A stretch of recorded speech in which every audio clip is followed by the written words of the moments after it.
एक गांव में दो दोस्त रहता था। एक मोटू, एक पतलू।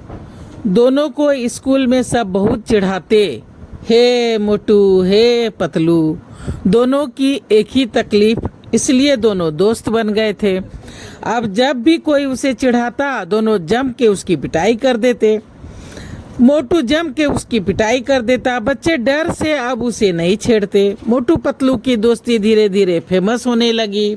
सभी दोनों को एक साथ देख खुश होते तो कोई कोई व्यंग भी कस देता। बारे जोड़ी मोटू और पतलू की। मोटू पतलू किसी के बात पे ध्यान ही नहीं देता था। एक दिन दोनों ने सोचा कि चलो जंगल में चलते हैं, थोड़ा घूमेंगे फिरेंगे, फिर घर आ जाएंगे। दोनों स्कूल से जंगल की ओर निकल गए, पर रात हो गई। दोनों जंगल में खो गए। अब डर लगने लगा, करे तो क्या करे। तभी एक झोपड़ी दिखी। दोनों उसमें चले गए। देखा तो एक बूढ़ी औरत खाना बना रही है। दादी माँ, हाँ कौन है? अंदर आ जाऊं? आ जाओ मोटू पतलू। क्या आप हमें जानती हैं दादी माँ? हाँ, आप जंगल में क्यों रहती हैं? अकेले डर नहीं लगता?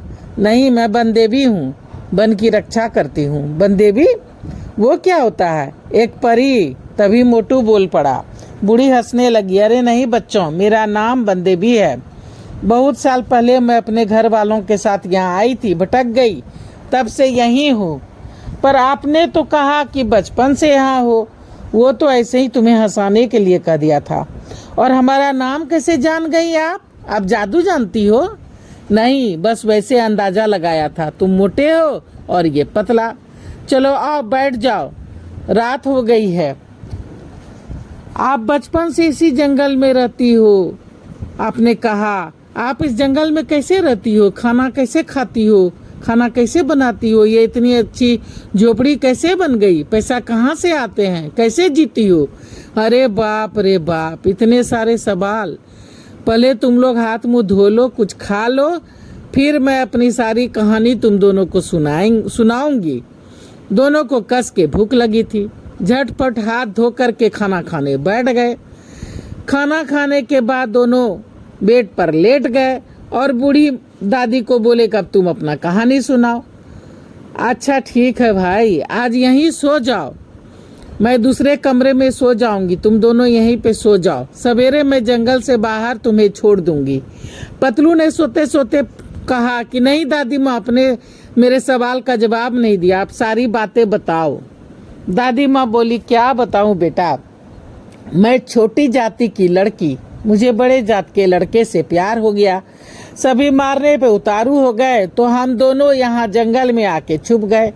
हमने मंदिर में जाके शादी कर ली। उनके पास जो सोने के जेवर थे उसे बेच करके कुल्हाड़ी खरीदी, ये झोपड़ा बनाया, सारे सामान जुटाए और तब से यहीं रहने लगे।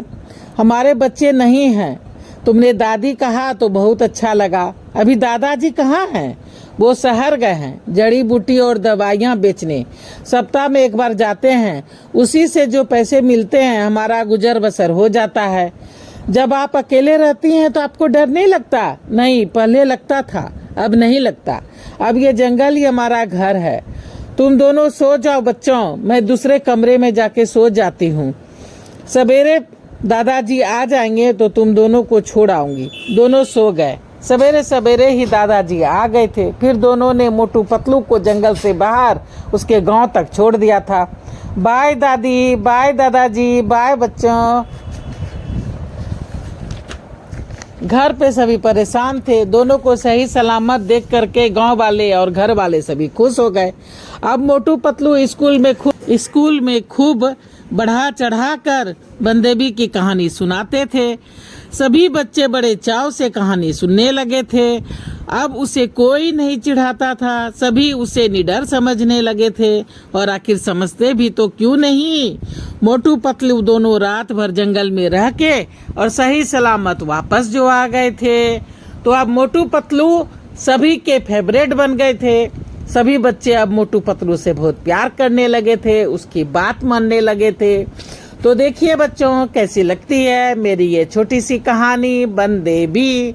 अभी मैं अच्छे से वीडियो बनाना नहीं जानती हूँ, जल्दी ही सीख जाऊंगी तो फिर और अच्छे से वीडियो बना के आप लोगों के समक्ष आऊंगी और एक नए कार्टून चैनल में बनाऊंगी। तब तक आप लोग इसी चैनल पे मेरी ये छोटी सी कोशिश और जैसे भी बना रही हूँ इसे देखते रहिए, अपना सपोर्ट बनाए रखिए।